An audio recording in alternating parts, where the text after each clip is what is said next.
When I see an overachiever overachieve, that's what football's about. Because most of us who played were told by somebody you're not good enough. And they do everything in their power to tell you why you're going to fail. And if you believe them, you become one of them. They're very good recruiters. Don't tell me to go on. I'll go on, I'm ready to go on. Why don't you take your butt out of here if you're going to be disrespectful? Well, you will. For an opponent to be equal and to raise their level of play in such a fashion that they win. And that's how this thing works. That in fact you respect the opponent, and he's not the hammer, and he's not the freaking nail. Okay? He's the opponent. All right, so when you ask me those kind of questions, it really pisses me off. Come after me! I'm a man! I'm 40! I'm not a kid! Write something about me! Well, I think it's ridiculous that you're even asking me that question.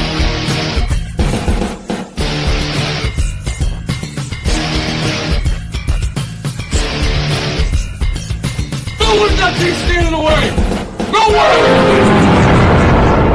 I caught that boy in the bathroom smacking off. And ladies and gentlemen, we are back on the Smacking Off podcast. I am joined with my lovely co-host, Mr. Doug Phillips. Woo, yay. And producer of the show, I might add. And we're also joined tonight, right out of the gate, with our very first smacker, who's going to be doing some guest picks tonight. He's friend of the show, Notre Dame fan, Sean Devine. Woo! Hey, good to be back with Doug and Shannon. Love you guys. Love your podcast. Great work you guys do. Oh, man, we love having you on. You've always got some great stuff to say. Right out of the gate, let's talk about, before we get to the picks, the USC Notre Dame game coming up. Very, very huge game. Huge game. Absolutely huge game. And Notre Dame fans, and I think USC fans wouldn't have it any other way, let me tell you. Oldest intersectional rivalry in the country. Me personally, as a Notre Dame fan, other than I think the only school that I dislike more that comes on Notre Dame's schedule is Michigan, but this is a big one for us. Booger eater. Notre Dame leads the all-time series, 44 wins, 36 losses, and 5 ties. These two schools have combined for the most national championships and Heisman Trophy winners inside of a rivalry. Wow. 24 national titles between the two programs. 14 or 13 Heisman winners, depending on how you feel about the whole Reggie Bush thing, between the two programs. Or no? You're counting it? I am. Doug says he's counting it. I mean, they did. They did win it on the field. I mean, again, I would have given Vince Young the Heisman that year, but that's an argument for another day. Right. So as we go into it, both programs have one loss to their name. SC with the lost Friday night 2 weeks ago out at Washington State. That's a tough road trip out to the Palouse. They only lost by 3. Notre Dame much earlier in the year in week 2, having dropped a game at home by a point to Georgia, who is still unbeaten. So both teams are coming in, and this is a must-have game. We know in 2 weeks the first college football playoff rankings will come out and on that list. Yep. Yeah, speaking of the rankings, we have to go ahead and get this right out of the gate at the beginning of the show that last weekend was brutal for a lot of fans of top 10 teams this season. And you mentioned Washington State a moment ago. They were among the teams that got brutalized and again, we're talking about games that pretty much everybody was giving a collective yawn about. These games are garbage. There's not really much excitement in this and this, that, and the other. And then one by one, they all begin to fall. That's the one thing. If you've watched a few seasons of college football, the weekends that seem like they're gonna be boring usually turn into chaos. Am I right or am I wrong? Oh, you're right. You're definitely right. And I don't know why we expected anything different other than the fact that, again, you know, kind of going back to what Nick was saying about that rat poison. I mean, you know, you have to wonder, how did that factor in with some of these teams that had all of these expectations heaped upon them by the media and then in turn their fan bases? How much of that did they take into those games and get their ass handed to them? Absolutely right. These kids start reading the press clippings and they start being the big man on campus from their friends in their classes, and they don't show up on a Saturday or a Friday night. Yeah, and we saw a lot of that this weekend. I mean, the biggest one is a sleepy trip Clemson took up to the Carrier Dome in Western New York, and they lose to Syracuse. I think that was the biggest upset of the weekend. I think. Let me ask you a question though. Which one do you think was the worst loss? The Clemson to Syracuse, or Oklahoma to Iowa State? Whew. Yeah, I know. I think they're both bad losses. They're both bad losses. I gotta say, Oklahoma's is worse because they were at home. Yeah, they were at home, Clemson and also the Iowa State on a Friday night. Going up to Western New York and playing in that dome. That's not easy, even for a team as good as Clemson. But Oklahoma was at home, and they were up at one point in that game by 14, and they laid down. Right.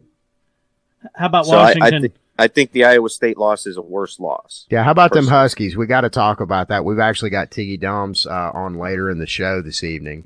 Well, he should have been worried about that game, and I'll tell you why. If I'm not mistaken, was it you that I seen that actually put an upset alert up on that game? That was me. Absolutely. Yeah, I thought it was, and it was before the game. He actually did. And the reason for that was they were talking before the game that Washington, since I want to say the turn of the century, not won down there at Arizona State. They haven't won? So they haven't won down there since I want to say 2000 or 2001, something like that. That's quite a stretch. And they just struggled down there for whatever reason. And you knew the Sun Devils and their fans, especially with Todd Graham sort of being on the hot seat, they were going to come out and play their ass off in this game. And play their ass off they did. They walked away with the win. Yep. And they dominated that just game. about almost single-handedly. Helped that Washington apparently didn't recruit a kicker. They missed 3 field goals, and a couple of them were chip shots. I think 20-yarders. So, and they were big kicks. Those are huge, huge. And Washington has nobody to blame but themselves. And with their weak non-conference schedule, I think they're basically out of it. Yeah, that was the point I was fixing to bring up, because that's almost a no-brainer. Oklahoma still has some impressive games coming up, but Washington doesn't play anybody. And, of course, Washington State tanked this weekend, and unless they're able to right the ship there and win out, that game is also in danger of just being a kind of matchup, which the usual kind of boring Apple Cup that'll be probably at about 4 in the afternoon that maybe a few people will watch. With no implications of any kind as far as on the national scene. Exactly. Yeah. So, the Pac-12 really, and we're getting back to the Notre Dame USC game, the Pac-12 is relying now upon USC. They need USC to win this game and win out if they want to have a seat at the table come playoff time. Yeah, that's. You're absolutely right about that. The win USC has against Texas is still good. I know it's Texas. Texas isn't great this year, but they're not terrible, and it's still Texas. Versus, you look at who Washington and Washington State played non-conference. Not quite sure who some of those schools are.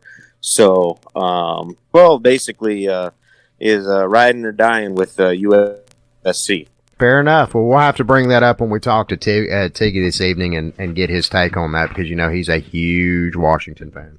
Oh, absolutely. Yes, absolutely. Yes. Okay, well, but as far as this game is concerned, this is going to be a throwback game.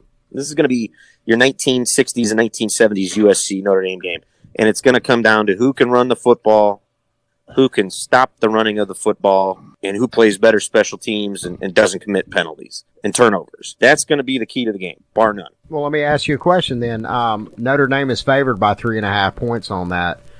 Where do you see that final falling? I'm taking Notre Dame 31, USC 28. It's going to be a nail biter in it, and I don't see either team winning by more than 3 points if they do win. Okay, so if the line's actually 3.5, so you'd say take USC in the points? I would, yeah. If you're betting on it, I would take USC in the points. That close. Depending on this is the big question: what Sam Darnold shows up? Yep.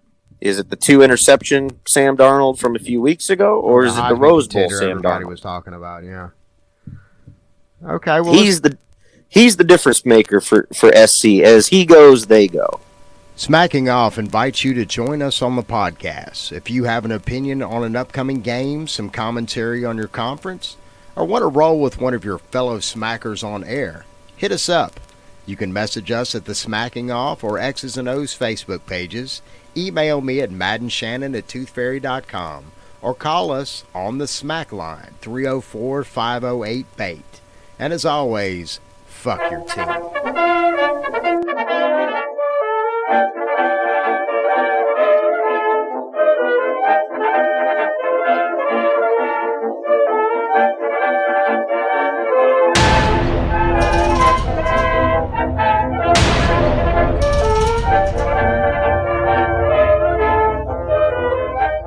Well, let's talk about, you mentioned Syracuse, the Syracuse-Clemson game. Syracuse is playing Miami this weekend. Miami's favored by 14.5 in that game. What's your take on that? No, I think that's a fairly good line, because I think Syracuse is probably still riding high from that win over Clemson. That rat poison.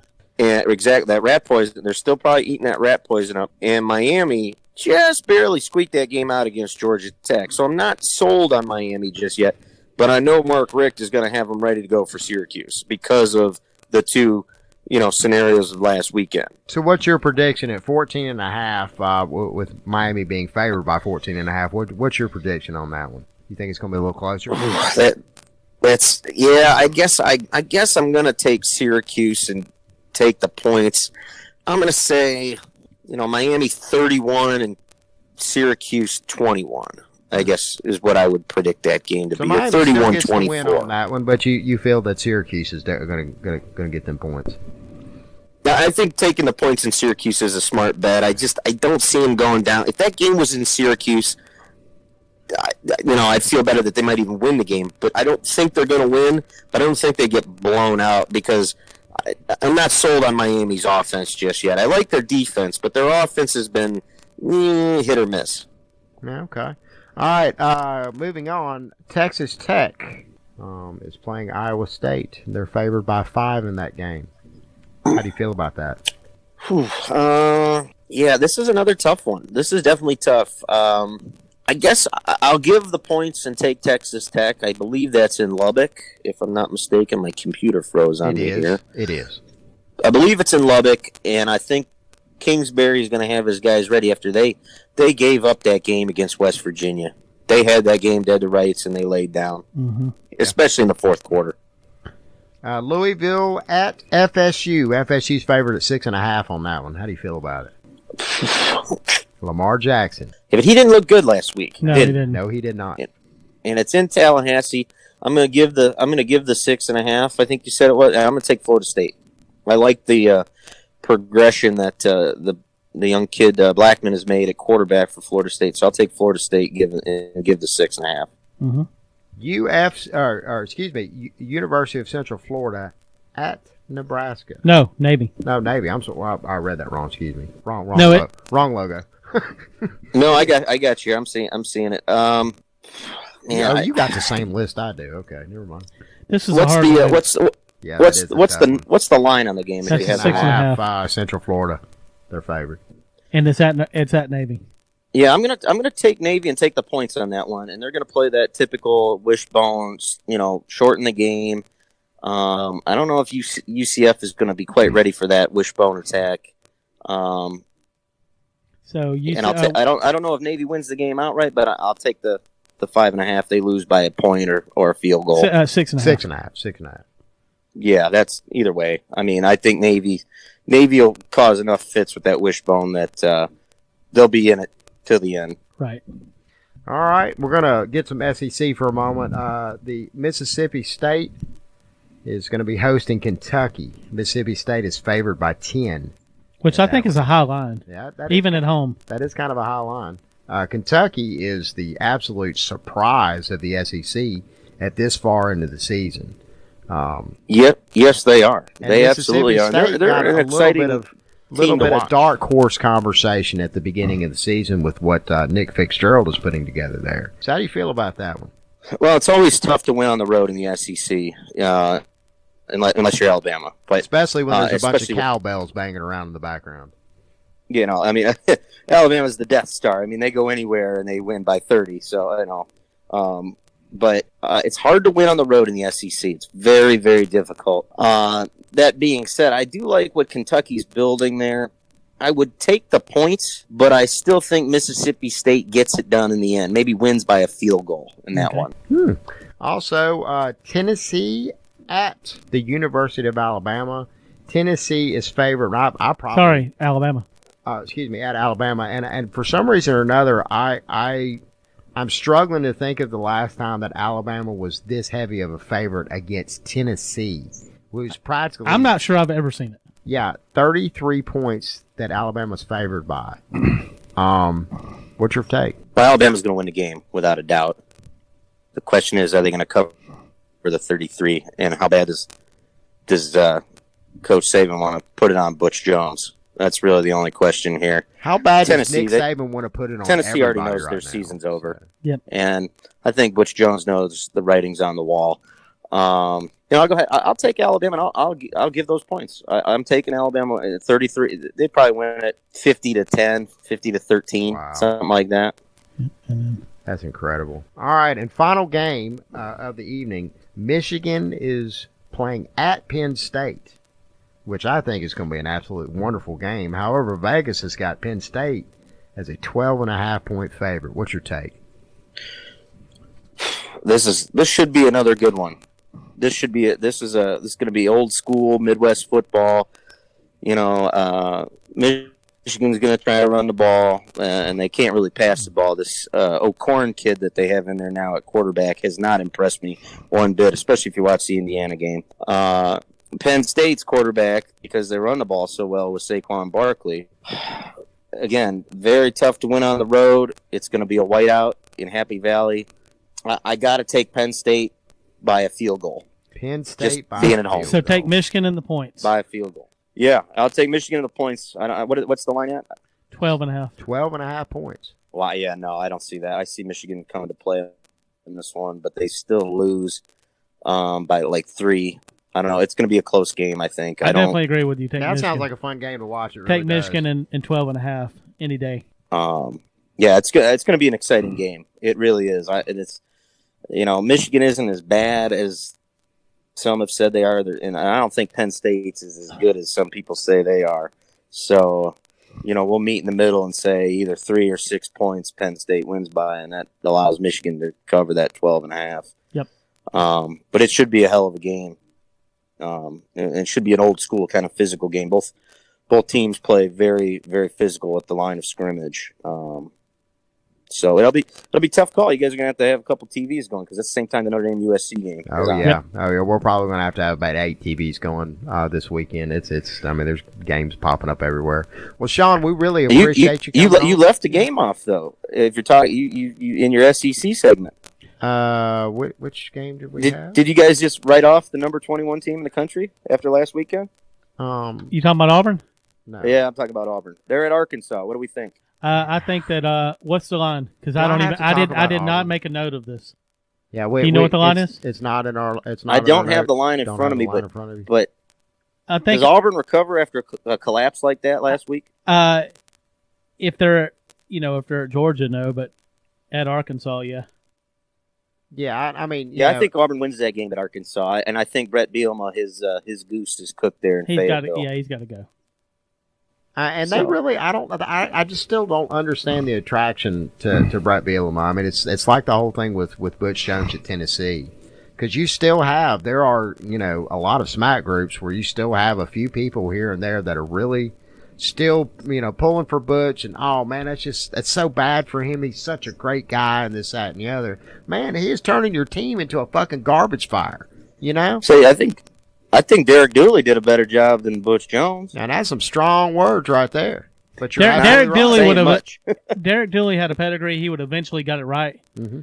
Butch Jones is not going to. No, there's no way you can put all of the life champions you want to in there with him. He's had some great players pass through there. Just hasn't been able to get it done. Mm-hmm. Hasn't been able to get anything done. It's time for Butch to go, and it's time for Tennessee if they really want to be good to get themselves a real head coach. Absolutely. Well, we're going to talk more about that at great length here on the Smacking Off podcast. Sean, as always, we really appreciate it. We will have you on soon, my friend. Gentlemen, thanks as always. It's always a pleasure to be on the Smacking podcast. And Shannon, Doug, you guys have a good rest of your night, and we'll talk to you soon. Same to you, my friend.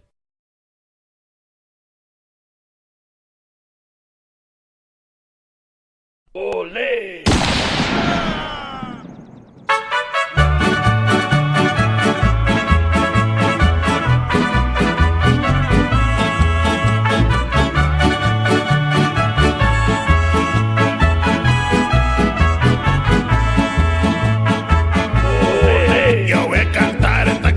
Yo voy a cantar esta canción para mi gente,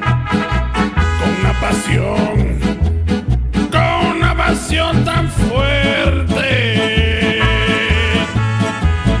Ay, ay, ay, ay.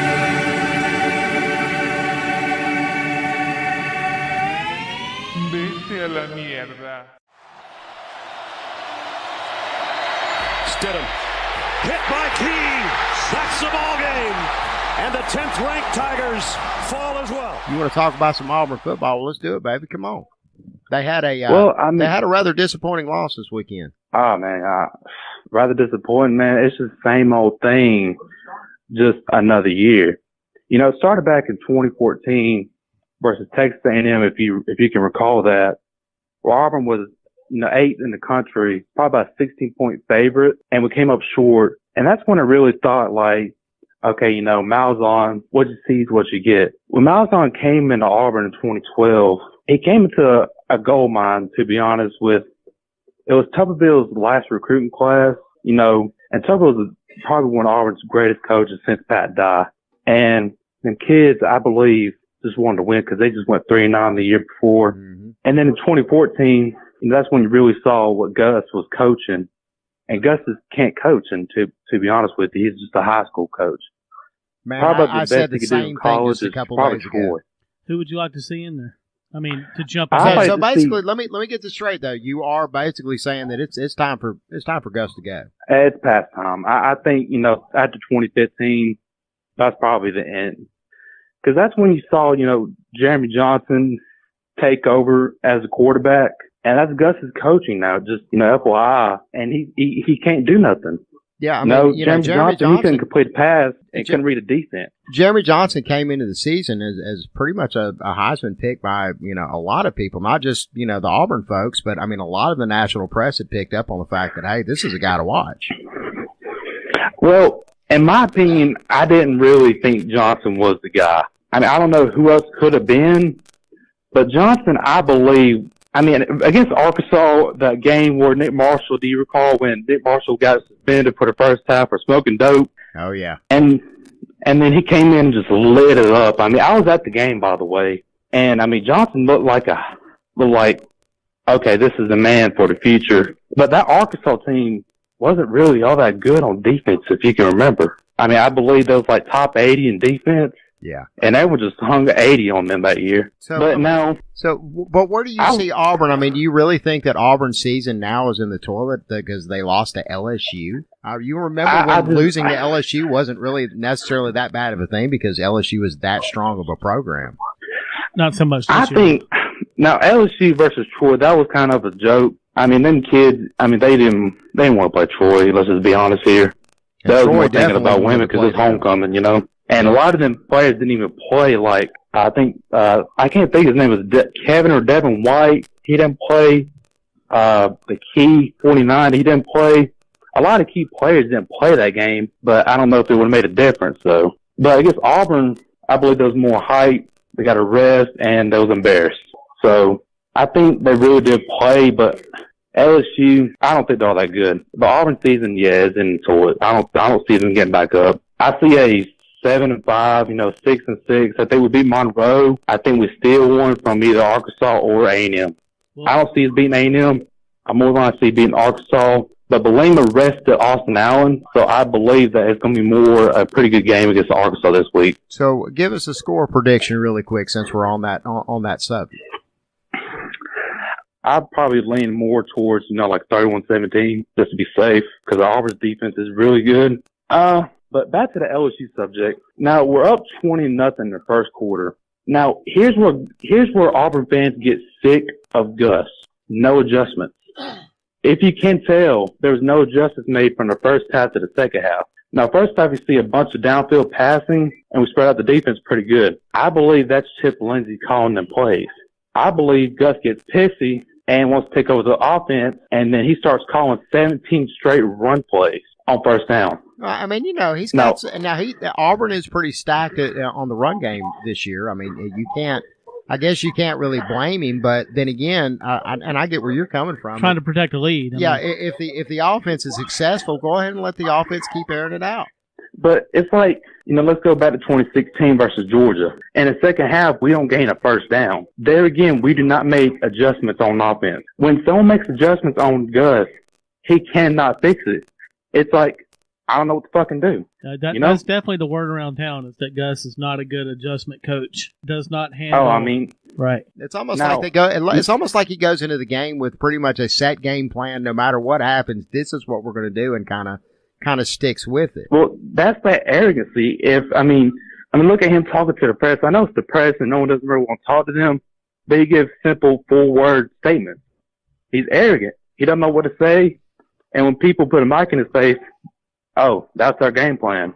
Well, we're supposed to run the ball. I don't know if it's necessarily arrogance. I mean, sometimes, I've seen a lot of interviews, particularly recently, where, Gus just seems like he's a deer in the headlights sometimes. That not necessarily arrogant, he's just kind of overwhelmed. Play of the week.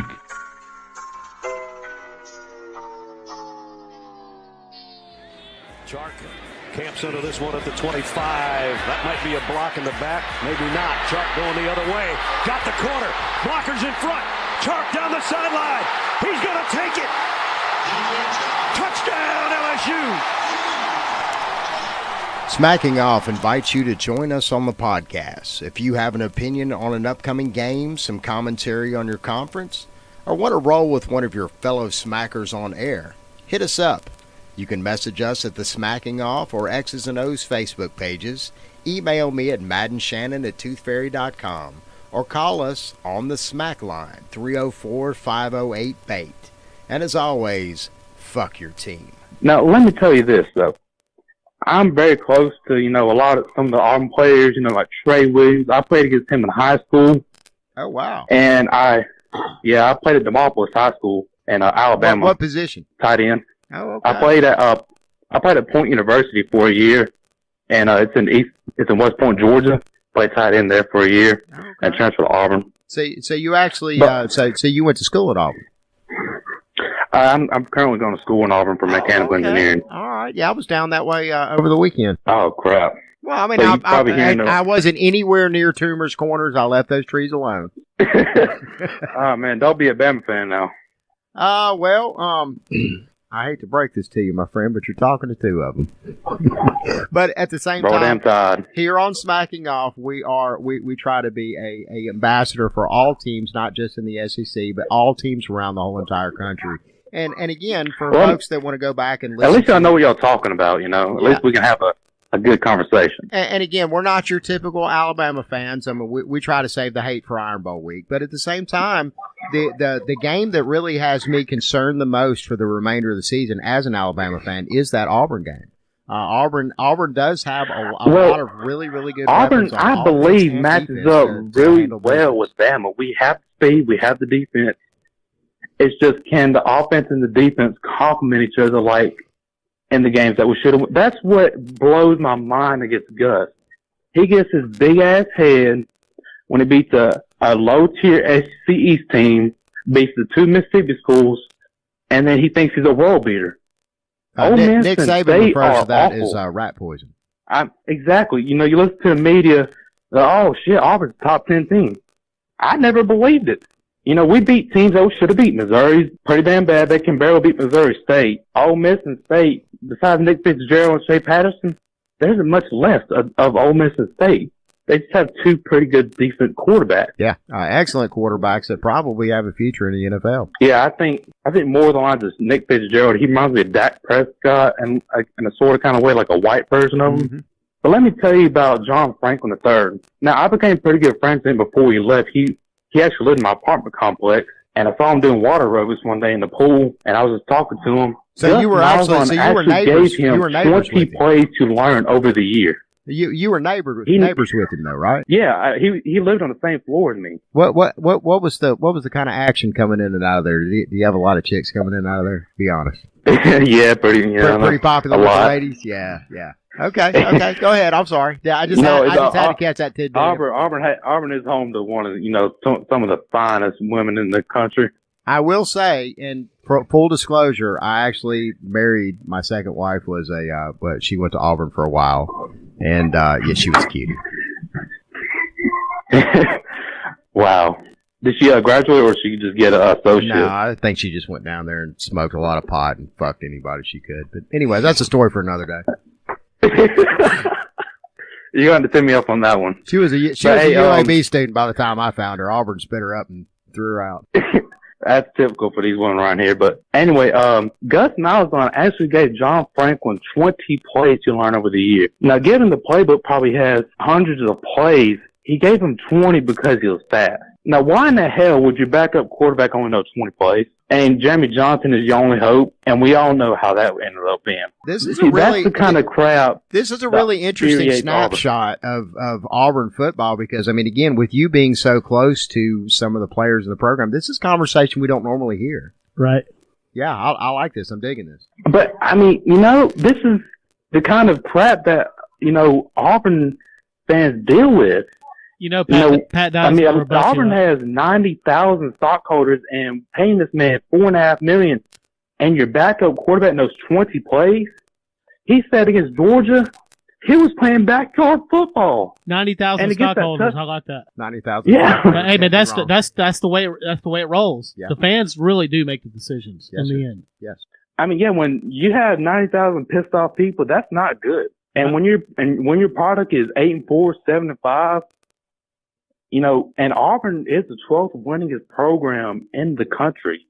Absolutely. Behind, yours truly, Alabama, California, USC, and Michigan. We are up there with those big boys. Definitely. This isn't no Troy State FIU team. This is Auburn. Yep, it's the big time. Yeah, you're absolutely right. And again, you're talking about an Auburn team that has played for and won a national championship in the last decade. As an Alabama fan, I want to see Auburn at the top of their game. I do. I really do. Oh, yeah. I want to see, that 2014, 2013 Iron Bowls. Those were classics. Yeah, and they were so much fun to watch. Alabama being top 8, top 10, fighting for the SEC. I mean, that's classic. It's over now. I mean, Auburn's probably going to get their skulls beat out by Georgia and A&M, just call it a day and just get mouths on it. But I really want to see Tommy Tuberville as an AD. I think that's a safe bet for the AD. He was great at Auburn, undefeated season, beat Bama 6 times. That's kind of an interesting trajectory for Tommy Tuberville to be even considered as AD when you consider the whole Jetgate thing that went down and a lot of the, the bad blood between Tommy Tuberville and the Auburn brass at that time. That's his unceremonious exit. Just to get away from the whole situation. Tommy Tuberville got ran out of Auburn because of his wife. His wife was sleeping around with some of the players and just being a complete whore around town. She had like a midlife crisis. I can't lie about this shit, man.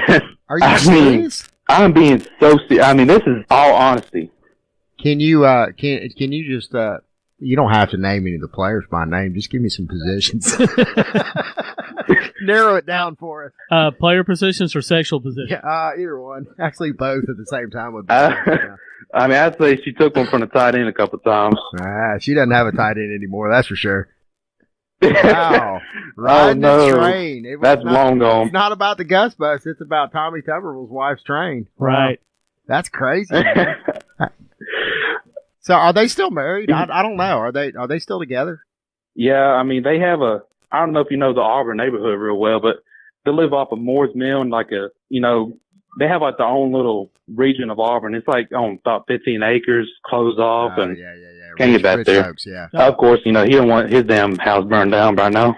I thought Tub was running for governor. Well, that may have been what. No, I mean that kind of ended quick because I think the rivalry took a toll on that, and no one wasn't going to vote for him much. Right. I mean, I would have. Man, I would have voted for Tommy Tuberville for governor in a heartbeat. I mean, he's better than Bentley. You know, he's sleeping around and getting private jets with our money. Yeah, I mean, Tuberville is just his wife sleeping around. Man, I got to Google Tommy Tuberville's wife. She must be hot. Is she? What's she look like? She pretty good looking woman? I mean, I don't know. She's on up there now. I mean, but back in the day in 06 and 07, I'd say she's bad. She was hot. But I was only a kid then.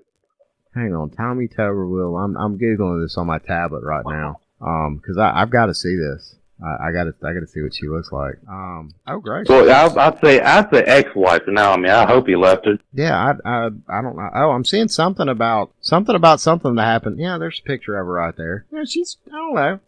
I've seen worse. Yeah, I've definitely seen worse. I've done worse. I mean, I can't believe that the players was hitting that. You know. You think she grabbed? I don't know. Come on, you got all these pretty women, and you're going to dumb down to that. I don't know, man. That's kind of like the whole, I don't know.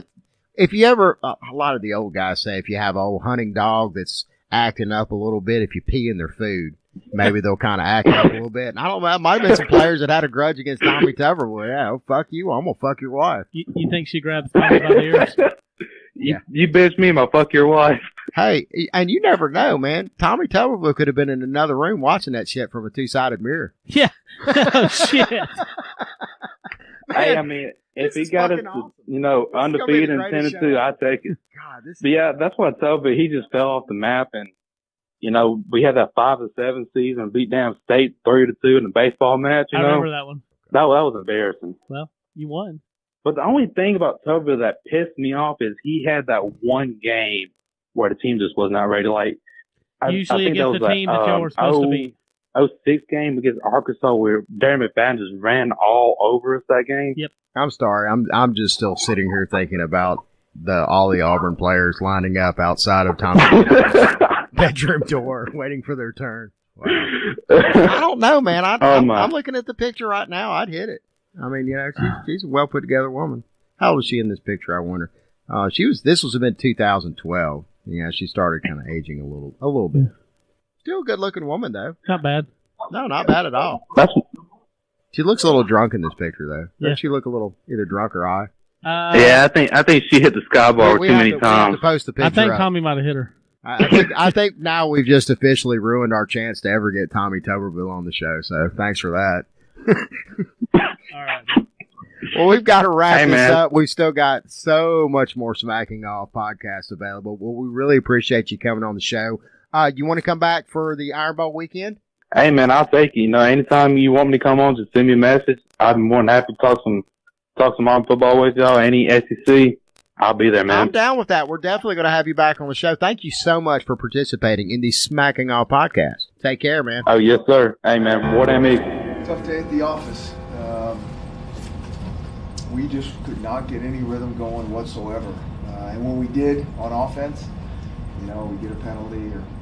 Obviously, very disappointed. A lot of pain in our locker room, but listen, this is a story about Syracuse. This ain't about Clemson. This is about Syracuse. They outplayed us, outcoached us, and give them. Started out quick, and that was really what we thought would have been a key to the game. Started out quick. I was real pleased with our tempo offensively. Real pleased with. Our defense, and really at halftime we felt good. Coming out of the second half, offensively, third downs, I think that was really the key. We only had one. We didn't play good in any aspect of the game. Cal out-coached us. Cal outplayed us at every position that I saw. There may be an exception. I don't think there is.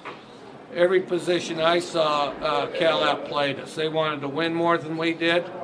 They tried harder than we did. They tried more consistently than we did. Losers Corner.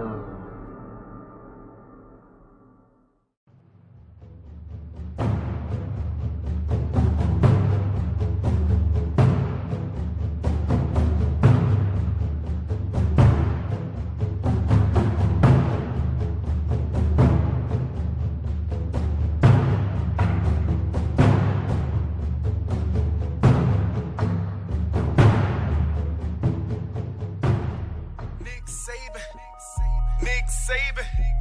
I'm playing the field and leading my team. I'm Nick Saban. Nick Saban. Nick Saban. Yeah, go for the kill. Champions live. Nick Saban. Nick Saban. Nick Saban. I'm playing the field and leading my team. I'm Nick Saban. Nick Saban. Nick Saban. Yeah, go for the kill. Champions live. Nick Saban. Yes, sir. Go harder. Then a left turn, make moves carefully like a chess player. Strategy make you grow your chest hairs like what? I'm grown.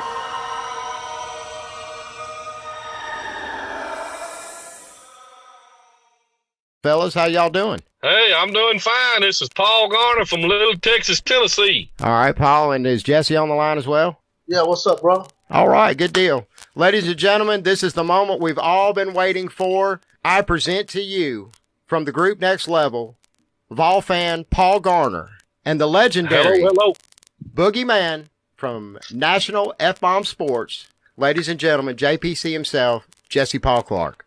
Fellas, I really appreciate both of you coming on the show tonight. Let's talk about Hate Week. Let's do this shit. Let's do it.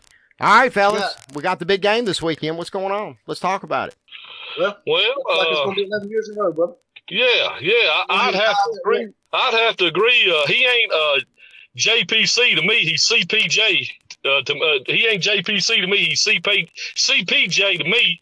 He's coward pussy, Jesse. But I'd have to agree with him. I'd have to agree with him on Alabama, because right now the Vols just ain't got nothing to fuck with Alabama right now.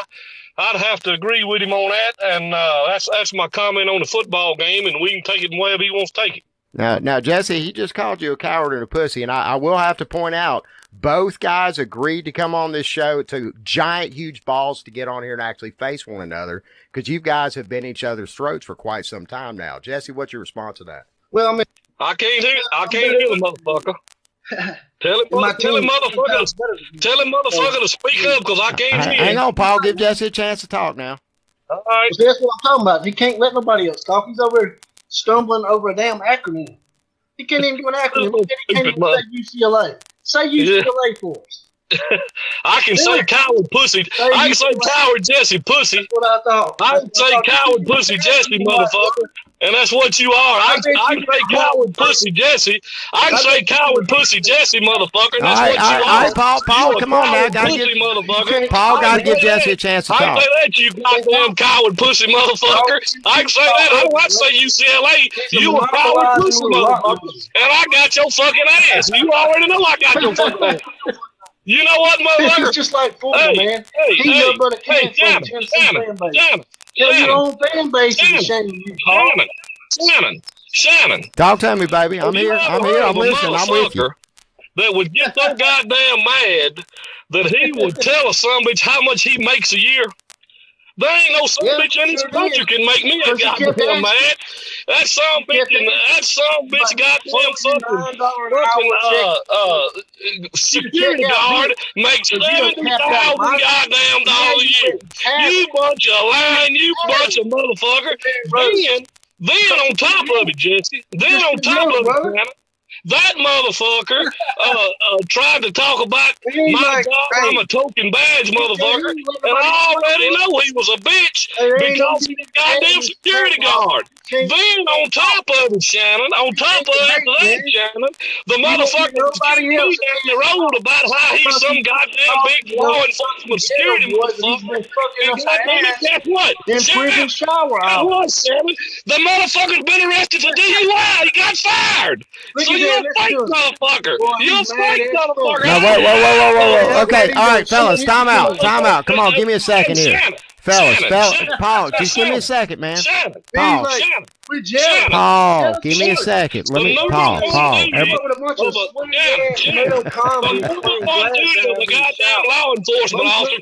Ladies and gentlemen, this is what it's all about here at Smacking Off. The number one duty is to protect and defend the Constitution of the United States. He fucking failed that by getting his goddamn ass arrested. The number two goddamn thing is to goddamn uphold the state law of the county that he's a goddamn deputy. deputy, and he fucking fucked that up because he got a goddamn arrested. He's a coward, motherfucker, and I got him, and he's a fake motherfucker. Come on down here. And then, on top of that, he wants to get a goddamn one of his goddamn bitch-ass fucking friends named Mason Tar, whatever his goddamn name, to hack a motherfucker. He's a goddamn bitch. You're a goddamn bitch. Motherfucker. You are a goddamn bitch. And if you was around me, I'd smack your goddamn ass and you wouldn't do a goddamn thing about it, but lay your goddamn punk ass down. Because I want motherfuckers like you every goddamn day. You a fucking punk ass bitch. And now we all know it. And I love it because we all know it. And I would smack your goddamn ass and you wouldn't do a goddamn fucking thing but shut your goddamn mouth. Because I would beat your goddamn brains out. I would beat your goddamn brains out. Yeah, I'm afraid, Jesse, I am afraid that Paul may have a stroke here in the middle of this. Do you fucking hear me? I would beat your goddamn brains out. And then on top of it, you want to get people's fucking families involved in smack groups? You want to say my wife don't even know you, you broke bitch-ass motherfucker. She don't even fucking know you. Don't nobody know you. You a goddamn bitch. And I will smack your goddamn ass, and you wouldn't do a goddamn thing about it, but lay your goddamn ass down because you a punk bitch. You a punk bitch, and we all know it, you lying drunk motherfucker. You goddamn got arrested, and they fired your goddamn ass. They fired your goddamn ass. They fired your goddamn ass. They fired your goddamn ass, and you can't stand it. You a goddamn punk bitch. And I love it. And I got you. And you'll always be my bitch. And I'll fucking knock your goddamn teeth out. You won't do nothing like that. I know you motherfuckers like you all over. You a punk bitch. You a punk bitch. And I love it. And I got you, you stupid motherfucker. You a stupid motherfucker. You a stupid motherfucker. You a goddamn stupid motherfucker. And you a coward bitch. Now, goddamn it, how you like that? I want you to come goddamn Facebook when you got your goddamn ass arrested. And you want to tell me about being a police? You a fake motherfucker. Now, goddamn it, you a goddamn security guard and you make $9 a goddamn hour. You are so goddamn weak, dude. And now we all know your goddamn ass. And guess what, dude? That's what, dude. We all know your goddamn ass. We know your goddamn ass. And you ain't gonna come do a goddamn thing about it. Well, you ain't gonna come do a goddamn thing about it because I'll whoop your goddamn ass. I'll whoop your goddamn ass, motherfucker. You ain't gonna come do a goddamn thing about it. Fuck you and every goddamn thing you stand for. Fuck you, you goddamn motherfucker. Guys, okay, can we get a timeout just for half a second? Guys. You stand for. Oh, man. I will break your goddamn ass. You ain't nothing but a punk bitch. Fuck you and every goddamn thing you stand for. Do you understand me, motherfucker? Do you understand me, motherfucker? Do you understand me, motherfucker? I will kick your goddamn punk ass all up and down the street. Motherfucker, I will come to Alabama. I will whoop your goddamn ass. Because you ain't nothing. You ain't nothing but a fake ass bitch. You a fake ass goddamn bitch. You ain't a goddamn nothing but a fake ass goddamn bitch.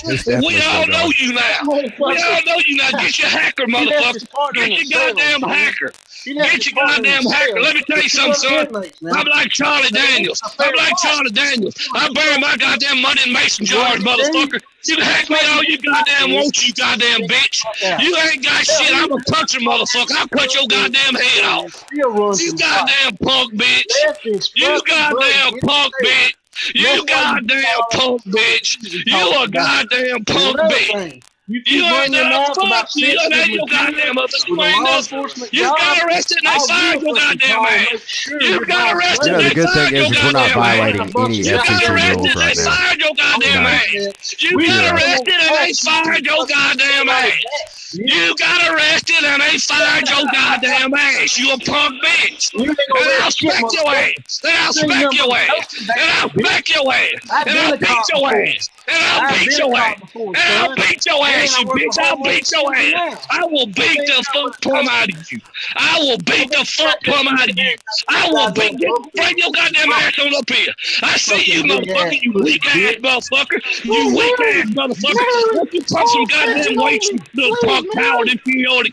You inferiority complex motherfucker. Beat goddamn women and fuck with little men. I'll beat your goddamn brains out. I'll beat your goddamn brains out. I think he is. I'll spit in your goddamn face. I'll spit in your goddamn face. I'll spit in your goddamn face. You wouldn't do nothing. I'll spit in your goddamn face. You wouldn't do nothing. I'll beat your goddamn brains. You a punk bitch. Hey guys. Hey, Paul. You stand for, you hey, Paul and Shannon. Now, how you like it, motherfucker? How you like talk it? to You me, baby. Come get you some, motherfucker. I'll beat your goddamn brains out, boy. I'll beat your goddamn. You come from a weak ass family. I tell your mama, daddy, probably a bitch. Everything about you a bitch. You come from bitches. Everything about you a bitch. I'll beat your goddamn brains out. I'll beat your goddamn brains out. I'll beat your goddamn brains out. I love you. I love you. You a punk bitch. I got over here and cuss your goddamn ass, told you have a goddamn thing, and you a punk bitch. You a straight punk bitch. Go get somebody, hack somebody, go call somebody the job, go get the fucking job, and come to find out you got arrested. Come to find out you got arrested for a DUI. That's as far as I can go with that. All right. Well, we couldn't get a prediction from either one of the fellas, so I'm just going to throw this out there. Alabama's got this one in the bag. Each week, Smacking Off presents our Life Championship. This week's Life Championship brought to you by Bad Month Tires. You don't have the swag for Goodyear, so aim for the middle with Bad Month Tires, the most economical tire money can buy. The Butch Jones and your Life Championship Top 10. 10. Utah. 9. LSU. 8. Washington State. 7. Cal. 6. Texas. 5. Florida. 4. Georgia Tech. 3. Auburn. 2. USC. 1. Michigan.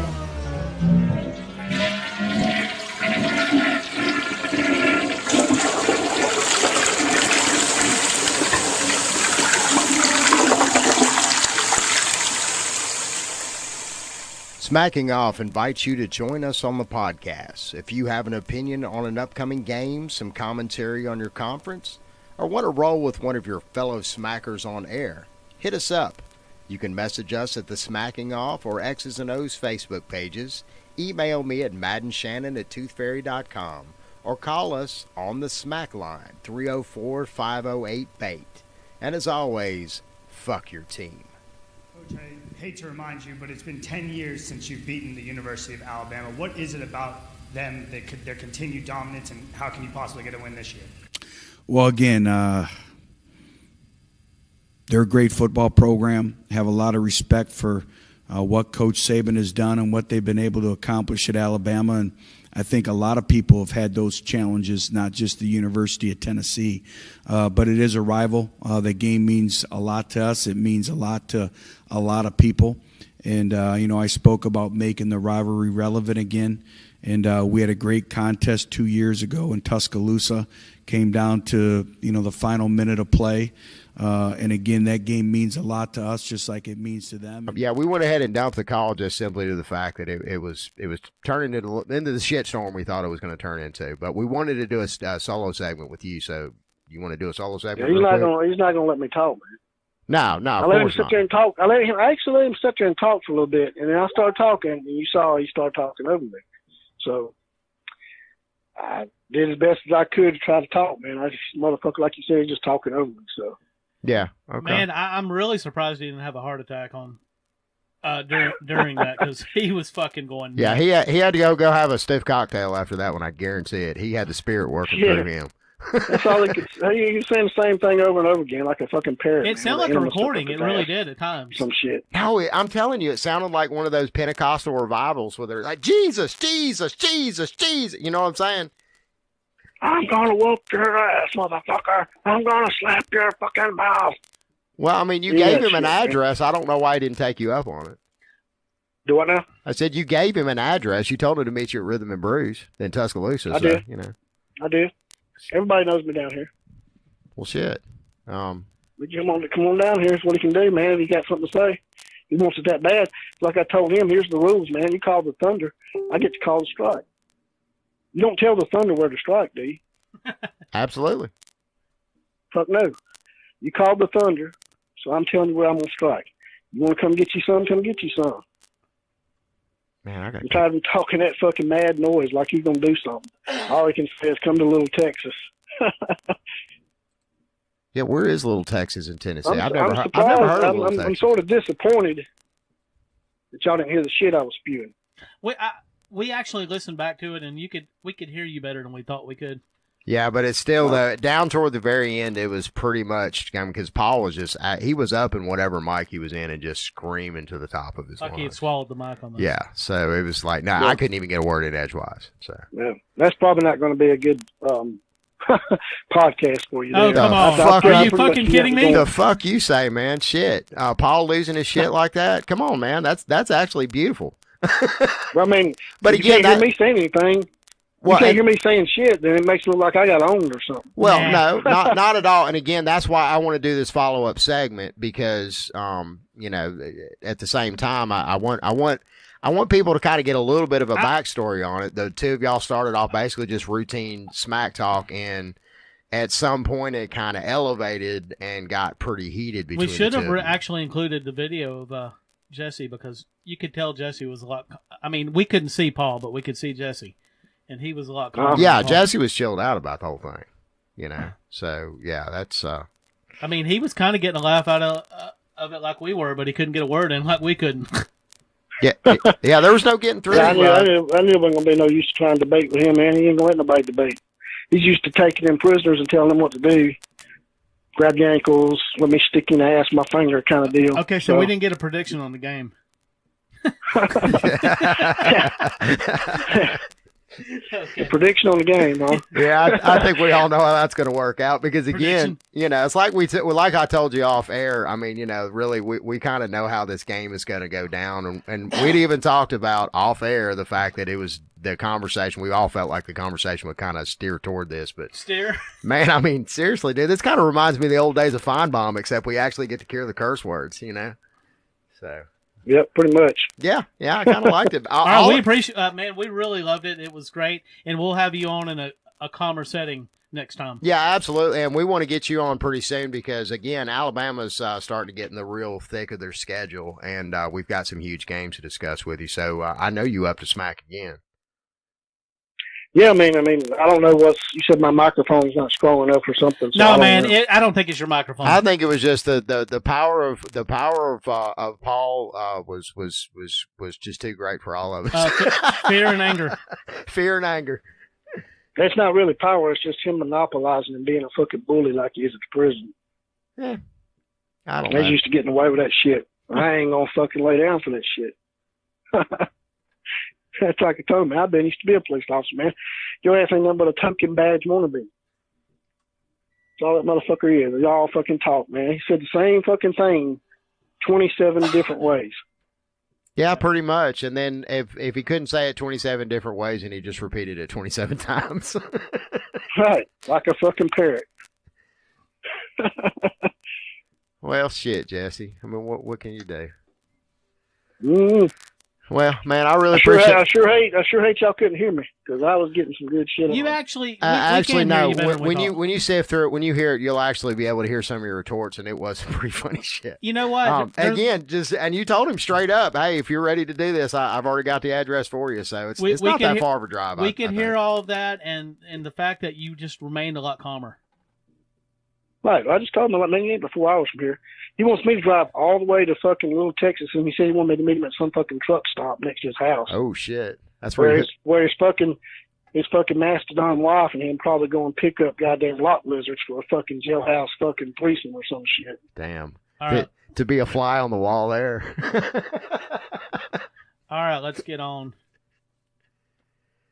All right. Shit. Well, I'll let you guys go. I'm picking up ready for work. Hey Jesse, I can't thank you enough, man. That was fucking epic as shit. Even though Paul did kind of monopolize the situation. Yeah, but hey, trust me, when you hear it, you're gonna laugh your ass off. Without you being there, we would have never had that kind of anger. Never. Oh yeah, I can get him going. Anytime y'all let me do that, I'm more than happy to do it. I hope you haven't killed him tonight, because I really think he's going to have to sit down and have a couple good strong cocktails in his annex after that one. I told him, I said, I bet you done shit yourself 3 times. All right, I bet you done fucking feel that Depends full, motherfucker. Well, Jesse, I got to bounce because we got about 3 other calls we got to do, man. I appreciate it so much. I'll be in touch soon. All right, just get someone a little bit better next time that maybe we'll interact. Oh, yeah, we're with actually going to have a conversation next time. No 2 ways around that. Or tell him to shut the fuck up and let me fucking talk. Fair enough. Well, and I'd like to do it, and that's my biggest lament, the way that we do these conference calls. I wish that I could bring somebody in and bring somebody out, and we haven't got to that point yet, but that is something we're working on for the very near future. So, Right. All right, well, shit, let me go and do this thing. I'll holler at you later, man. Appreciate you. All right, later. Bye. The sad of the week. El estado de la semana. 33-3, the Bulls. Their best start in 10 years. And now, with an 11-game winning streak, best in the FBS.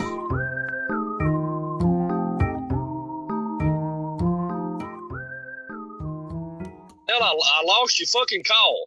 Oh no, it's fine. I actually had to wind up because I ended the call. We had to kind of, for timing purposes, because we also wanted to do separate little, 2-3 minute segments with each of y'all talking individually.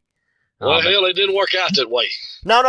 That's fine. It's exactly the way I wanted it to work. We were able to save that whole conversation, and basically, dude, when I dropped your call, it was after 8 o'clock. I didn't realize we've been talking that fucking long. Oh no, it's fine. It's fine. And trust me, it's totally cool. Because we actually had another little thing that we had to record real quick, and because we got 15 different things going on tonight, we also got one other smack off and 2 individual smackers talking about prospective games. Right, dude. We got a busy night tonight. So. Hey, dude. I appreciate you having me on, man. Sorry about me cussing Jesse like a dog, but fuck it, I did. That's how it is. Well, shit, man, that's what it's all about. I mean, here. You know what I'm saying? I did, dude. I cussed him I cussed that something like a dog, dude. Yeah, that was pretty rough. It's definitely going to be up on the podcast in its entirety, and I mean, quite frankly, I'm speechless. I mean, it was just utterly amazing. I just had my hands in the air, just like. Yes.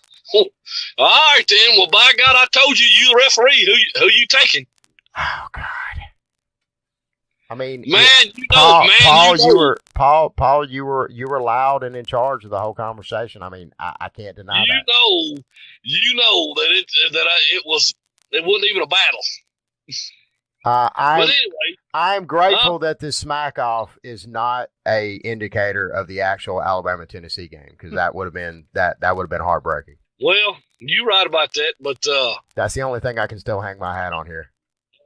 Shannon, I will be honest with you about something. You're lifting, buddy, and I know you got to go. Yeah, I am a redneck son bitch. And I would knock the fuck out of him. I would do that. Well, in the middle of that, he did give you an address, Rhythm and Brews in Tuscaloosa, Alabama. Oh, hell, he done that shit before. Hell, Rhythm and Blues and now get real, dude. Hell, I told him I live off exit 61, off exit 65, exit 61 in Little Texas, Tennessee. That's a hell lot better than Rhythm and Blues in some fucking bar. Come on, dude. Get real. They got a lot of hot college co-eds that go down there, though. I mean, yeah, that's why Jesse's hanging out. Dude. Come on now. Hey, man. Hey, seriously, though. I appreciate y'all having me on, man, and you and Doug, and hell, I'll come on there again another time, big buddy. Absolutely. Please do. And again, before the end of the season, I definitely want to have you back on. We'll do a solo session. We'll get you to smack with somebody else. Hey. Whatever you want, Paul, man. You're the king here. How about Tennessee and Kentucky? That'll be a good. Oh hell yeah! We'll find you a Kentucky. We'll find you a Kentucky smacker. And also, when we find us a coach, have me back on there. Maybe beforehand, and we can talk about who the hell is going to be. Who is that coach going to be? Who do you want as a Tennessee fan? Well, you know what? Hell, I wanted to get into some of that, but obviously we didn't do it. We're getting into it right now. Let's talk about it for a second. Well, y'all got me on the recording? Yeah. Oh, well, cool. That's cool. Look, dude, what Tennessee's big problem is the last 10 years is we have something that we got to get better at.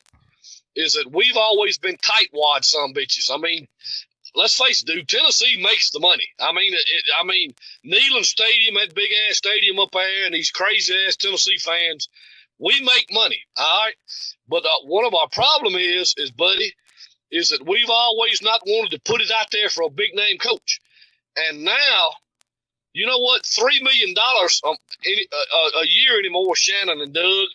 $3 million, that don't cut it anymore, buddy. Right. It don't. No, you're absolutely right.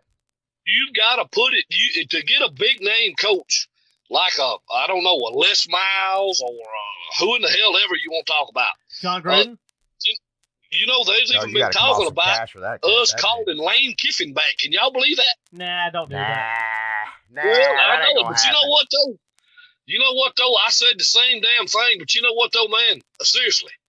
We'd have to sit down and talk with that bastard and tell him, look here, dude, if you come back and do us again like we did it, you did us this time, every damn nickel we paid you, you give it back to us or something.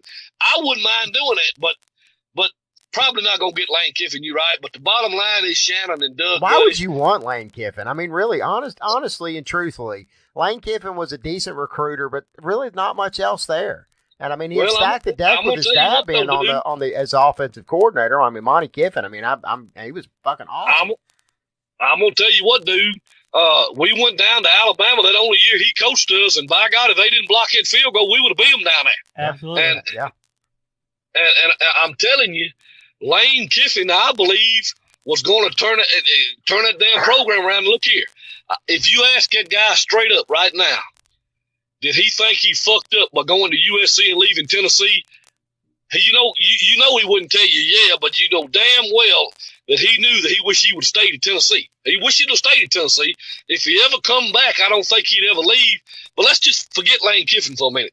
My point is that, buddies, Tennessee now has to do what Alabama does, what other big schools does, Michigan, shit like that. You got to have $5 million a year now to start to get those big coaches to come in there. Right. And we got to quit being a tightwad. At the very least, you got to have $5 million. At the very least. Yep.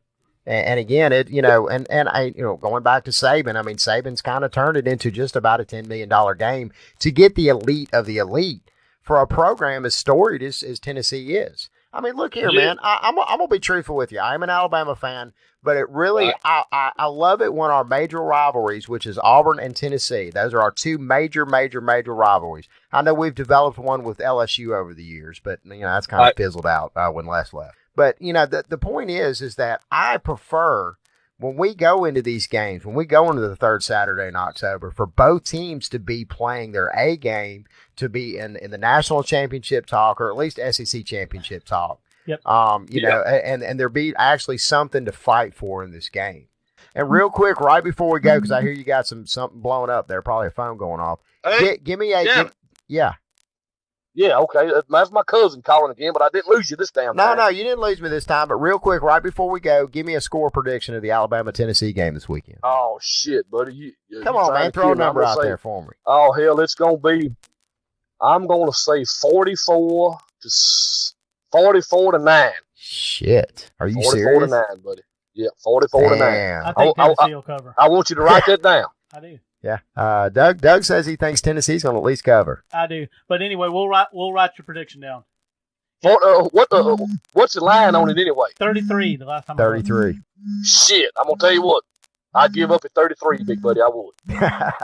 Paul, I really appreciate it. Answer that phone, man. Yeah, all right, buddy. I appreciate it. Hey, I'll get back on there again. I sure appreciate that. Definitely. We'll be in touch soon. Later. All right, buddy. Bye-bye. Smacking Off invites you to join us on the podcast. If you have an opinion on an upcoming game, some commentary on your conference, or want to roll with one of your fellow smackers on air, hit us up. You can message us at the Smacking Off or X's and O's Facebook pages, email me at maddenshannon@toothfairy.com, or call us on the Smack line, 304-508-BAIT. And as always, fuck your team. Smack off. All right, ladies and gentlemen, we are back to the Smacking Off podcast, and we have two wonderful, wonderful people who have been on the show before. Ladies and gentlemen, Sean Vergowven and our dear friend Tiggy Domz. How y'all doing this evening, fellas? I'm doing great, man. How about you? Oh, man, I can't complain for a guy that just got hit upside the head today. Jesus Christ, that hurt. I'm still got a headache over that. Tiggy? Tiggy, you with us? Yeah, I'm here. Yo, bro, that shit looked fucking brutal, bro. It was. Are you doing all right, man? I doing all right, I should have got some stitches for it, but the hospital was taking way too long, and there's no way in hell I was going to miss this broadcast tonight. This has been, I have not been disappointed one bit whatsoever, and I know you guys aren't going to disappoint me. I'm waiting for this shit. So what happened to Washington, Tig? Yeah, let's talk about Washington. Let's go and get it out of the way. The 800-pound gorilla in the ring. All right, bro. Yeah, yo, I'll tell you what happened, right? All right, so basically, like the Arizona State, they're actually a pretty good team. Like they're probably the best 3-3 team in the nation. They can probably beat teams like Michigan. Who else could they beat? Michigan State? Yeah, there's a lot of ranked teams they could beat. All right, let's just get that out of the way first off. Second off, you know, Tiggy, hold on. I want to stop you right there. This can all be summed up really quickly. What happened to Washington? They realized they were Washington. Nah, you trip, bro. No. It's just a minor. They realized setback. they were Washington. Yeah. No, it's a minor setback for a major comeback. All right, we're gonna be back. We have a bye week. We're gonna kill UCLA. We're gonna win out the rest of our schedule. But no, hold on. Let me explain this, right? So, consider Arizona State like a wake-up call, right? So you know how like you get sick, right? But like when you get sick, like bro, like when you get sick, it's like kind of like a wake-up call. This is pretty much the same thing. So what happened was basically we only lost by 6, right? It wasn't like we got blown out, right? It wasn't like we lost by like 20 to Notre Dame, right? What happened was basically what had happened was they took an early lead, all right, and then our offense was trash, right? All right, I'll be dead ass here. All right, we made their defense look like they had 11 All-Pros on the field, right? Nah, bro. Look, that was luck. All right, they had like a defensive scheme. We weren't ready for it. They fucked us up. All right, whatever. And then also our kicker cost us that game, bro. So, like, besides that, dude, if we had a good kicker, we would have won that game. And also, like, here's the thing, right? Also, it was like a trap game. It was right before our bye week. So now, like, we're gonna heal up in the bye week. You know, we lost a few players out for the season. No big deal, right? We're the deepest team in the nation. We can survive, right? We'll be fine. And we're gonna come back. Yeah, I think 11-1, and then Pac-12. Yeah, it looks like the Pac-12. Everyone else besides Washington sucks this year, bro. So 12-1. You just said Arizona State was the best 3-3 team in the country. Yeah, but just because they're the best 3-3 team doesn't mean that they're better than like Washington, right? Here's the thing. You just said they could beat teams like. Yeah, but Michigan's not good. Like Michigan's trash team. Who else is a trash team? I don't know. Michigan is a little better than Go through the State. through the Big Ten for us, Tiggy, and tell us who's trash. Let's see. All right, I really like Ohio State. Right. Penn State, they're good, right? But they're super overrated. They're gonna. I mean, they won't lose to Michigan, but Michigan's gonna give them like a really good game. And they're going to lose like 2 or 3 games. They play, because Penn State plays an easy Big Ten schedule, right? So they're not going to lose that many games. They're going to get exposed in the bowl game. And then, let's see. So Penn State's all right. Ohio State's legit. Michigan won't finish top 25. Michigan State, I kind of like Michigan State. Not going to lie, right? I kind of like Michigan State to finish like 8-4 and like be like number 22, right? So let's see. Besides that, Wisconsin is super trash. Wisconsin is an absolute joke. They play nobody. Even if they go 13-0, they should not be in this DF. Well, let me ask you a question, really quick, both of you fellas. Who has a worse or as far as cupcake schedules go? who has the easier schedule, Wisconsin or Washington? Are you kidding me? Obviously, Wisconsin. They don't play a single ranked team all season because Michigan's not going to be ranked. No one in the Big Ten East. I mean, maybe one of the teams will sneak into the top 25. We don't know, right? Right. I don't know. Look at who they play in non-conference. BYU. Like this is BYU's worst team in like 100 years. They play FAU trash teams, right? No one considers Wisconsin legit, right? But Washington, you play Rutgers, Montana, and Fresno we play State, dude. Every week in the Pac-12 is a battle. We go to war every week, right? It's tough. Like there's no such thing as a bye. You're week not when you even play in a the conference, Pac-12. man. You're barely a conference. You guys are. Your conference exists. This is the Pac-12. All right, the Pac-12 is this. USC and everybody else that it plays to win the national championship. Your entire conference revolves around USC, except nobody else is good enough to like burst on the national stage. You had Oregon for like 3 years until Chip Kelly left. You had Washington last year. Like they're already imploding. Like you guys want to be the SEC, but there's no like you don't have the Florida, the LSU, or the other teams that go out and win a national championship in the years that Bama doesn't. But hold up. Let's think of it like this, right? So LSU is 5-2, right? They're one of the better teams in the SEC, but one of their losses is to a group of 5 teams. They lost to Troy. Is to a group of 5 team. Show me one 5-2 Pac-12 team that lost to a group of 5 team. I dare you, right? You cannot, bro. That's what makes our conference so good, right? Look, all right, our conference has the best parity. The fact that Arizona State beat us shows that our conference has amazing parity because even the worst in the conference can beat the best. That just shows how good and strong the Pac-12 is, right? Even like Cal, like they're like. Well, the Big 12 could even argue that this week. Do you think the CFP is going to buy this though? Oh, when it comes time to pick. After USC destroys Notre Dame, they're going to destroy Notre Dame. You think this week? What's your score prediction on that one, right Tiggy? Notre Dame's favored by 3.5. Open up the playbook. They're going to open up the playbook. And to answer before you get too far off it, Tiggy, to answer your question, Stanford lost to San Diego State, and they're 5-2 Pac-12 team. Continue. Yeah, that's different. He just found one. No, it's not different. San Diego State's a legit team. No, they're a group of 5. Yeah, but they're legit. Like they're a group of 5. Your direct quote was no. Your direct quote was, "Show me a 5-12 Pac-12 team that lost to a group of 5." San Diego State is Mount West. That's group of 5. No. San Diego State, they're legit to make a New Year's Six bowl, right? So they're legit, right? That doesn't count. All right, Stanford's they're all right, but they're not Washington, right? And there it is. Wilkins takes a knee. The Devils upset number 5 Washington.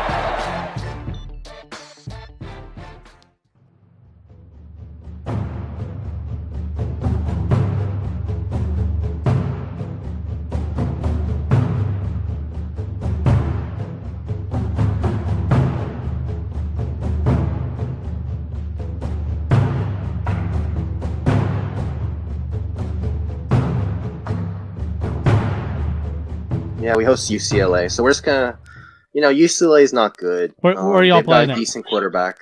Where are you playing at? What?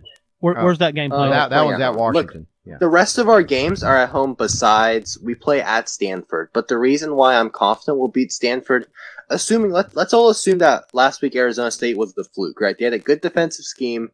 They won. They had great student section support. I'll give them that, right? That place is a hard place to fucking play at.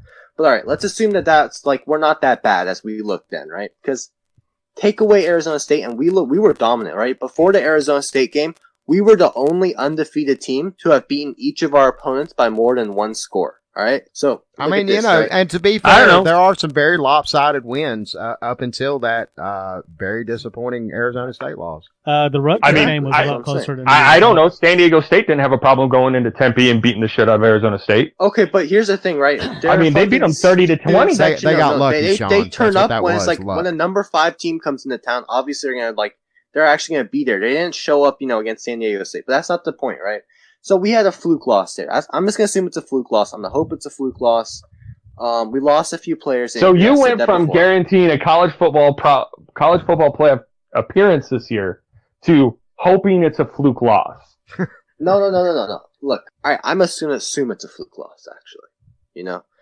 And so you legitimately don't know the state of your team right now. Look, here's the problem, right? because we have a kicker who can't do anything right. All right, so it's the kicker's fault. By the way, the kicking is part of the game. Yes, you gotta kick and by the way, recruit. that team that you said would beat Michigan.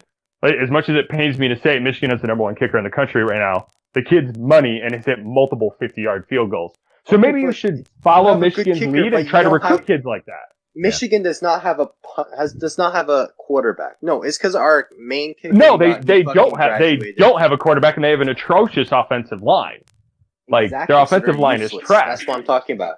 Look, all right. The problem is that before, like our kicking, look, it was bad in like some other weeks, right? I think like against Cal, our starting kicker, he missed like a 30-yard field goal and he missed an extra point, right? So that's not good, right? Obviously, it's bad, like 30-yard field goals. So that should be money. But you still won that game 38-7, though. You know that. I mean, exactly. That's the thing. So Like you can't we just were really blowing pin it out on the teams. That's kicker, why it didn't matter. But like our offense just got like absolutely stymied. Like they just didn't know what they were doing, right? So we're gonna move on from Arizona State. Let's assume that we get back to stuffing like the score sheet against these like trash defenses that we play. So you mean you're padding the stats and losing games that you shouldn't lose. So let me ask this. Let's boil it down to this.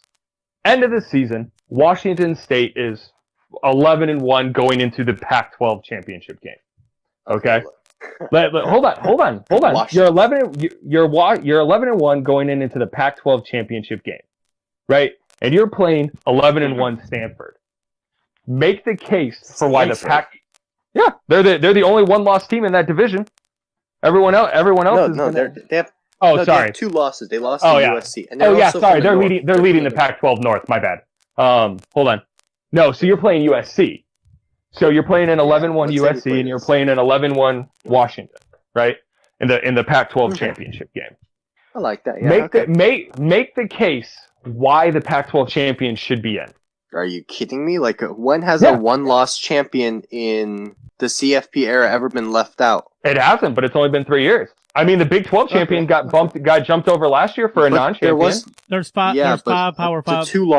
Two loss team. Once again, Oklahoma, they lost. No, look, here's why the Big 12 is garbage. You're telling me that. All right, look, I'm just gonna go off on a bit of a tangent here about the Big 12. Look, so you're telling me that. Have we been on point? No. Look. So you're telling me that the Big 12 champion just runs through conference play 9-0, just destroys every single Big 12 team, but loses 2 non-conference games. Like, that just shows the Big 12 is awful. And like, this is why like I can't take TCU seriously until like if they go 13-0, fine, put them in. But if they go 12-1, they should not be in the CFP. They just. I could say the same. I could say the same thing about Washington because y'all.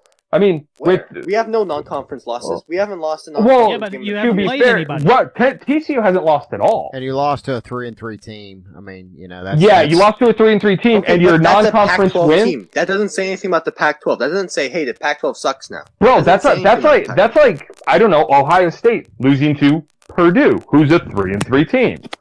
Okay, but look, Clemson lost to Syracuse. All right, it's not that bad. All right, you guys are acting like look. Bro, that's all. There's good wins. To be fair, there's good wins. There's bad wins. There's good losses and bad losses. None of you had good losses this weekend. No. Okay, there is no now. Let's say for example that I don't know who. Hey guys, who's the second highest rated SEC team behind Bama? That would be Kentucky. Kentucky, yeah. Kentucky. All right, awesome. Kentucky. All right, I believe it'd be Georgia, definitely. Georgia. Okay, it's Georgia. It's Georgia. So Georgia takes Bama to overtime, and Bama wins. That's a good loss for Georgia. Now, Georgia's going to be like 10-2. They're not going to be good. No one's going to take them seriously. Where's their second loss? Here's the problem with the SEC, right? The problem is that no other SEC team besides why are they going to be 10-2? Yeah, why are they going to be 10-2? Where's that second loss going to be for Georgia? What do you mean? No, look, Georgia's not legit. All right? Georgia don't have a loss yet. Look. Well, I mean, they're South Carolina or Florida, right? They're gonna get upset one of those games, and they're probably. You mean Florida, who's at like their fourth? Carolina, dude. They're taking the peanut vendor from Section 8 as their quarterback right now. Look. Here's the problem, right? You guys just want to act like these upsets can't happen, right? I think it's obvious. No, upsets can absolutely happen. That's what makes college football so great. But you can't sit there and argue that the upsets don't matter. Dude, Penn State lost like 49-7 against Michigan last year, and they got upset by Pitt. That wasn't even an upset, though. What do you mean they dominated the Big 12? They dominated the Big 10 last year after that loss to Michigan, and they ended up going and beating Ohio State. Hence why they won the Big 10 East. Fluke win with the block field goal. Yeah, all right. Tell me more about that. Look, all right, Penn State, like that home. Look, if we're talking about this like statistically, look, that home advantage they got, that was at least a good swing of like 7 points. All right. I'm not arguing that, but the game's got to be played somewhere. Yeah. So fair enough, right? They got the win, but just because they beat Ohio State does not mean that they're better than Ohio State as a team. They're not better than Ohio State last year. They're not better than them this year, even though like they lost like no players to the draft. Look, here's what I'm gonna say about Penn State, right? When it all ends, the Big Ten, honestly, I could see a Big Ten being left out. Your only chance is through Ohio State. They're the only legitimate contender. Here's why I'm not worried about the Pac-12. Look, so obviously the Pac-12 is the first conference to not have any undefeated teams left, but I'm not worried because USC's all right. You should be. There's still half a season to play, and apparently you guys can't beat the teams you're supposed to beat. 3-3. Look, no. That's the thing. There's still half a season left to play. I'm gonna tell you right now, dude. If you really think you really think any of these teams, maybe Alabama could go undefeated, right? But no other team in the nation is going undefeated. Typically do. Right? Come on. Wisconsin most likely will. Look, Wisconsin will end up dropping a game because it's just so hard. No, and especially when they have to play a Big Ten championship game, they're just going to get destroyed. Right? It's not going to be close. All right, look, I'm going to tell you right now. So the only game that I see that they've got coming up is Michigan. I mean, as far as a game that's really could be a serious threat. Wisconsin's had a pretty easy path, and they will continue to have an easy path up until that Michigan game. Look, if Wisconsin goes 12-1, they're not in. I'm sorry to say it. Look, no 12-1 team has been left out, but they go 12-1. I've disagreed with you on a lot of stuff in this broadcast, but I think that's probably I can definitely agree with you on that one. I'm not arguing that. Yeah, I will say that the most likely scenario here is that the Pac-12 gets left out because USC is an 11-2 Pac-12 championship. Yeah, and Notre Dame sneaks their way in at 11-1. Honestly, yeah, Notre Dame could look. No, I don't think Notre Dame's good. But yeah, if you're telling me that Notre Dame goes 11-1, yeah, they should definitely be in the CFP. But look, they're not good enough to do that. And he gets free again. Look at Bo go. Scarborough inside the 10. The Tide is rolling.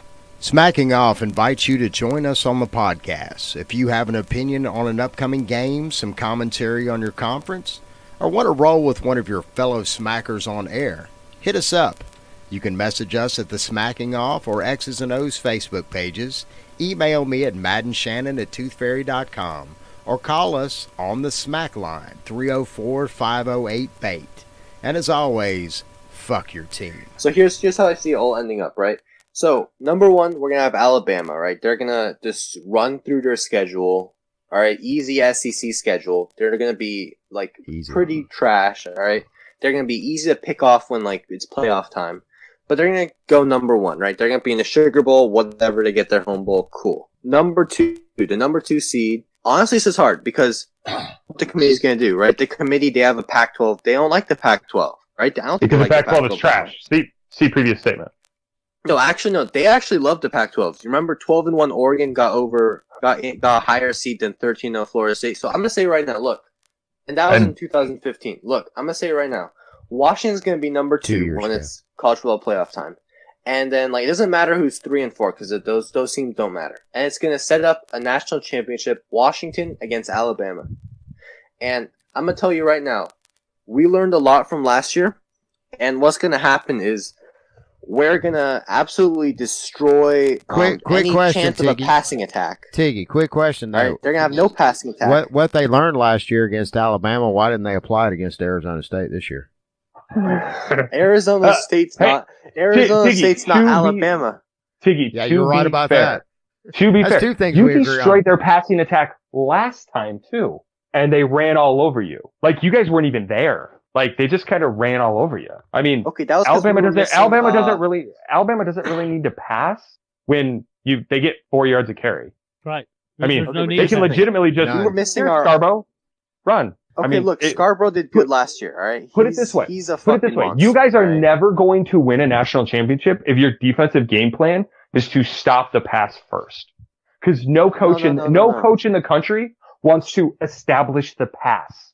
No, but the thing is that you have to stop the pass if you want to win the Pac-12. You can't win the Pac-12. Yeah, but that doesn't work outside the Pac-12. Doesn't win national championships. No. Look, the running game is what wins it. Okay, but look, here's why Scarborough did so good, right? Look, we Because were you guys missing. He ran over your ass. Azim Victor. He was a badass, Azim Victor, actually. bro. We have Azim Victor back, assuming he stays healthy, which I hope he does. Right? He's one of our best players. All right. And then like our defense, like they're all grown now, right? Like if they want to try that like Bo Scarborough shit on us, it's not gonna work this time, right? It's not gonna work. Yeah, because we've got here. Okay. God, you're making me defend Alabama, and I want to smack you. I love this. That's my favorite part of this conversation. Here, this is the problem. Is going back to the whole recruiting as part of coaching thing. Bama's second string offensive line is just as good as their first. There is no drop off. Mm-hmm. No. It's really not. Have you watched much It's Alabama really this season, Tiggy? Guys, we're going to have to convene this some other time. Alabama can beat up on Vanderbilt, right? They think they're good. Oh, look at us. We beat up on Vanderbilt. We beat up on Ole Miss. And they barely beat Texas A&M. Look, Texas A&M, they got like embarrassed by a Pac-12 team, all right? And UCLA is not a good Pac-12 team. I think they're not going to finish they're not going to finish with 6 wins, all right? So the fact that like Alabama is taken, is like almost beaten by a team that got destroyed by a Pac-12 team. I think that just shows right there. It'd be a lot. Alabama's not ready. Alabama's not ready for the playoff. But Washington, who just laid an egg in Arizona, is. Yeah, Arizona State. They haven't played anyone good. Right. The best 3-3 team in the land. Good. All right, so here's an interesting little stat for you there, Tiggy. The only team that Washington has beaten with a winning record is Colorado. Okay, look. So on that note, saying that you've played an easy schedule is an insult to easy schedules. No, you guys are coming into the grinder of your schedule. It's not like we're over here like needing, to recover an onside kick to win the game against Colorado. Like we ended the game before halftime, all right? Yes, but dude, you lost to Arizona State. Your next 5 games, you will be lucky to get out of there 2-3. Oh, just stop it. Won't you stop? Bro, dude, your next 5 games, UCLA, Oregon, Stanford, Utah, and Washington State.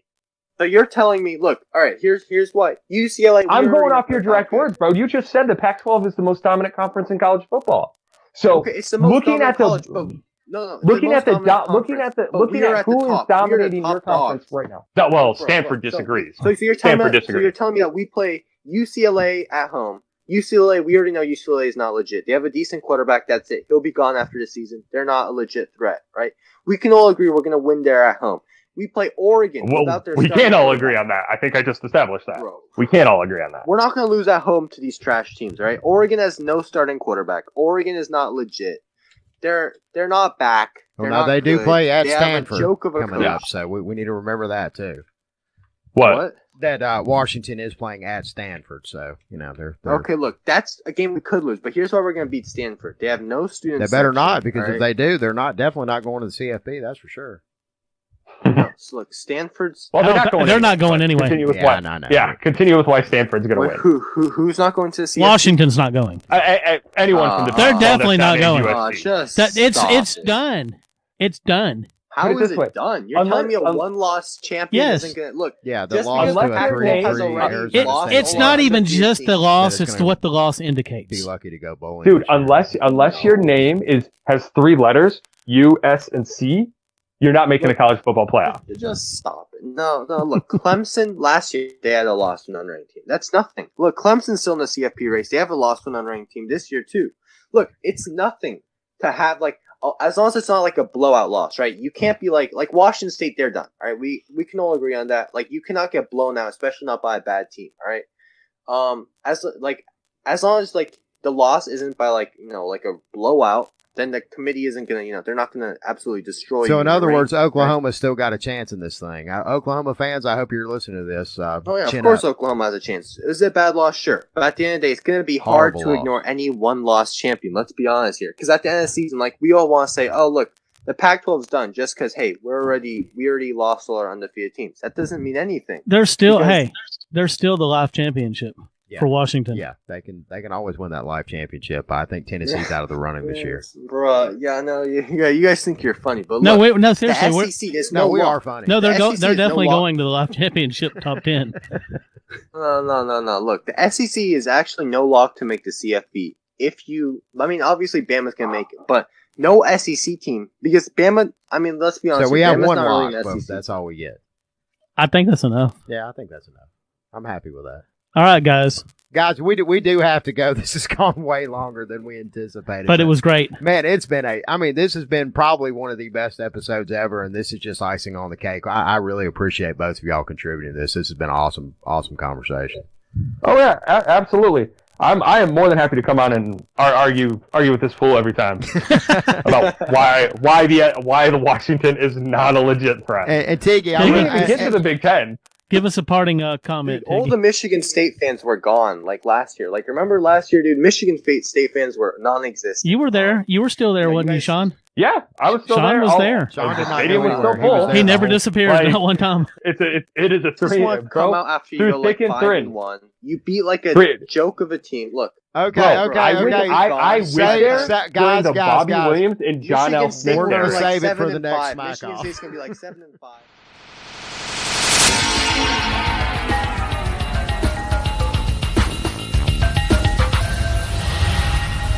Smack.